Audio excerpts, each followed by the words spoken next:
How can you have a greatest WrestleMania performers list without Latino Heat? Here's a hint. You can't.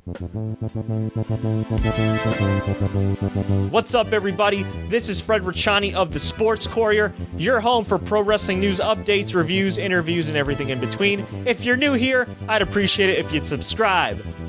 I'm here to look back at the WrestleMania legacy of one of the all-time greats.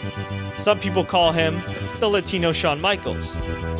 Some people call Shawn Michaels the white Eddie Guerrero. I'm talking about Latino Heat Eddie Guerrero. You could literally flip a coin, right? When you talk about total package of superstars, okay, who had everything at one point in time. The mic skills, the in-ring work, the psychology, the connection with the crowd. There's very few guys in WWE history, or wrestling history in general, that you could look back on and say, man, they were probably the best ever. Total package. Ric Flair belongs on a conversation, obviously. All-time great. Bell to bell, all the jazz. Shawn Michaels, for sure. Maybe you could even say AJ Styles to a lesser extent these days. But for a lot of people's money, they got Eddie Guerrero. And Eddie Guerrero has an unbelievable WrestleMania legacy. When you think of where this guy came from, his humble beginnings as part of the legendary Guerrero family, tons of pressure on him to succeed in Lucha Libre.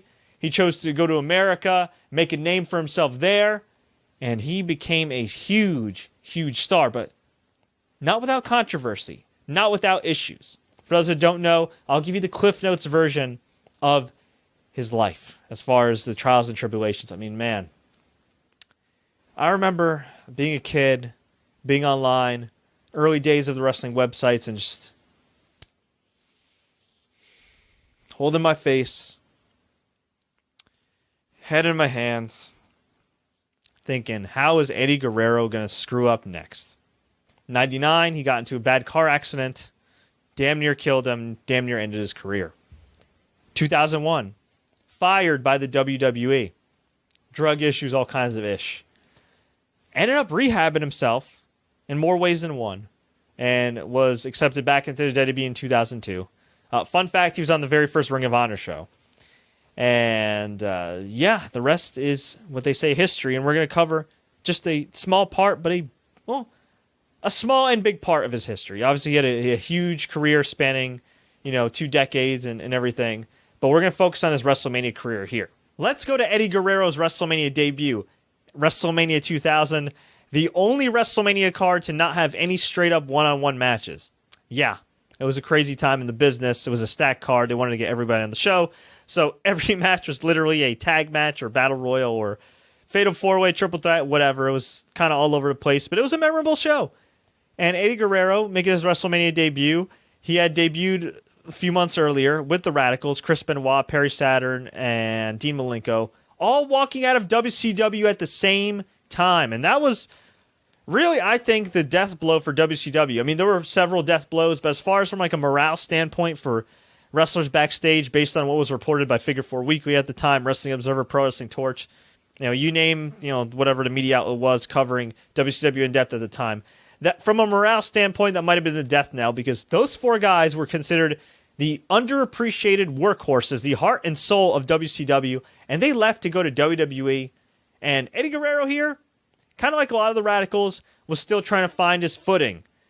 Kind of a rough start for them. They had a hot angle to debut, joining DX.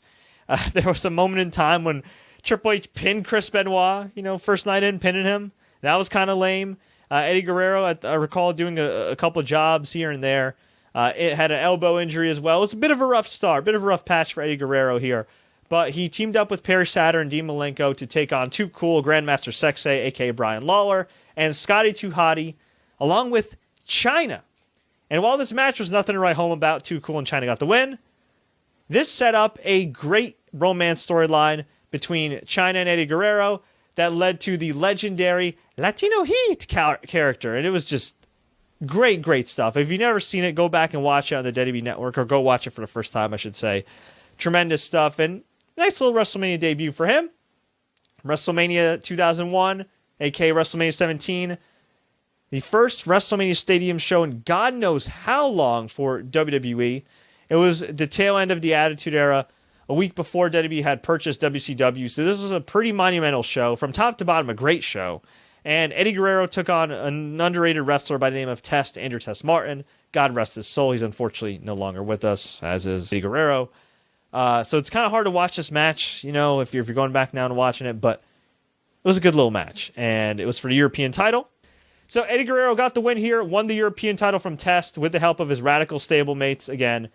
And a few months later, he dropped the European title to Matt Hardy, who won his first singles title in WWE. It was a great moment for him.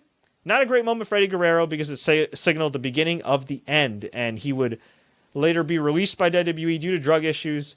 Thankfully, he cleaned his life up, was hired back shortly after WrestleMania 18 in 2002, and in 2003, he had a random tag match. It was Los Guerreros, Eddie Guerrero, and Chavo Guerrero teaming up to take on the world's greatest tag team, aka Team Angle, of Shelton Benjamin and Charlie Haas, who were the WWE Tag Team Champions, as well as Rhyno and Chris Benoit. World's greatest tag team ended up getting the victory. It was a fun little match, but not enough time to think for it to be a really great match or anything. And then in 2004, Eddie Guerrero had his career year. He had somehow, some way, with a little help from Bill Goldberg, upset Brock Lesnar at No Way Out February 2004 at the Cow Palace in San Francisco to win the WWE Championship for the first and only time. And this was pretty damn significant for a few reasons. Some people may not realize this, but Eddie Guerrero for years was deemed too small to be a main eventer. Deemed too small to be a world champion. Nowadays, we got guys like Christian, Daniel Bryan, CM Punk, dudes on the smaller side of things that can call themselves former world champions. Rey Mysterio. But even before Rey Mysterio, even before Daniel Bryan, before CM Punk, before a lot of these guys that were small in real life or small by WWE standards, holding a world title regularly, there was Eddie Guerrero. I mean, yeah, Shawn Michaels too, to a lesser extent, but Shawn Michaels was bigger than Eddie Guerrero. This was a monumental moment for professional wrestling. Eddie Guerrero broke down so many barriers with this world title win. And he went on to WrestleMania to face Kurt Angle. They had a great match. Great, very clever finish. Eddie Guerrero's gimmick was lying, cheating, and stealing his way to victory, much to the fans' delight most of the time. And Kurt Angle was working on that ankle because he has the trademark ankle lock. He tried to tap out Eddie. So Eddie Guerrero ended up favoring his ankle, but secretly loosening his boot up. And when Kurt Angle went for the ankle lock, he ended up grabbing Eddie Guerrero's boot instead, off of his foot. Eddie rolled him up for the pin, got the win. Just a classic match, and I think really I think it's considered the unofficial main event of WrestleMania 20 because given the real life events that occurred with Chris Benoit and all that jazz, I just you can't celebrate a guy like that. So hey, I'm all for celebrating Eddie Guerrero and Eddie Guerrero versus Kurt Angle, which was a legendary WrestleMania match for the WWE title. And tragically, in 2005, we saw Eddie Guerrero's final WrestleMania appearance and final year of his life. He took on his best friend, his tag team partner. Both guys were tag team champions together at the time. First time that happened in WWE history in a one-on-one match. Eddie Guerrero versus Rey Mysterio Jr. Great opener. One of the better opening matches in WrestleMania history. It saw Rey Mysterio got the win, which kicked off a great legendary feud between Eddie Guerrero and Rey, where the whole recurring theme was that Eddie Guerrero just could not beat Rey Mysterio. He could not beat Rey Mysterio. And every time Rey Mysterio would beat Eddie Guerrero in the ring, Eddie Guerrero would find a way to beat Rey Mysterio psychologically, to the point where he revealed that he was Eddie Guerrero. Oh my God, how do I say this? Eddie Guerrero revealed, I'm trying to say this with a straight face. I promise you the storyline worked at the time and it drew great ratings. At the time, Eddie Guerrero revealed that he was the real-life father of Rey Mysterio's son, Dominic, to the point where he had these epic I'm Your Papi t-shirts.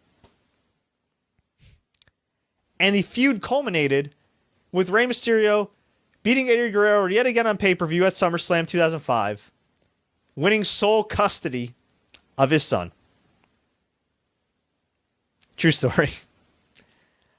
But, fun fact, on the debut edition of Friday Night SmackDown, when SmackDown back then moved to Friday nights, Eddie Guerrero actually pinned Rey Mysterio in a steel cage match to finally get that elusive win over his heated rival.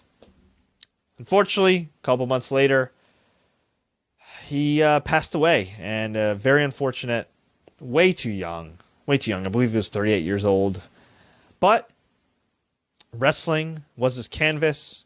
Eddie Guerrero to me was like the Leonardo da Vinci, the Rembrandt of pro wrestling. And his artwork in the form of professional wrestling lives on forever via the WWE Network, via YouTube, via DVDs, and via the memories of fans like myself. I mean, I grew up watching Eddie Guerrero, would watch Thursday Night SmackDown with my dad and just laugh our asses off at some of the antics of Eddie. It was just, those are great memories, man. Those are great memories. I wish I got to see him live, and unfortunately never did, but I got to see him on TV every week for a good chunk of my life, and I'm always thankful for those memories he provided. I know a lot of fans watching this probably are as well, and if you're somebody that was born around the time Eddie passed away or not familiar with him and don't know what made him so great, don't know why so many wrestlers idolize him to this day, I strongly suggest you guys go back and watch some of his WrestleMania matches. Watch the match with Test, nice little match. Watch the Kurt Angle match, watch the Rey Mysterio match, and hell, watch all of them because, like I said, he's one of the greatest of all time. I mean, I'd put him up there with guys like Ric Flair and Shawn Michaels for sure. Overall, while Eddie Guerrero's WrestleMania legacy wasn't as long as it should have been, it was a great one. And I want to hear from you guys. Do you think Eddie Guerrero belongs on the list of greatest WrestleMania superstars of all time? Please let me know in the comments. If you enjoyed this video, please click the like button. Please share this with all your friends. Please don't forget to subscribe for more WrestleMania videos. And until next time, everybody, as always, enjoy the matches, and long live Latino Heat.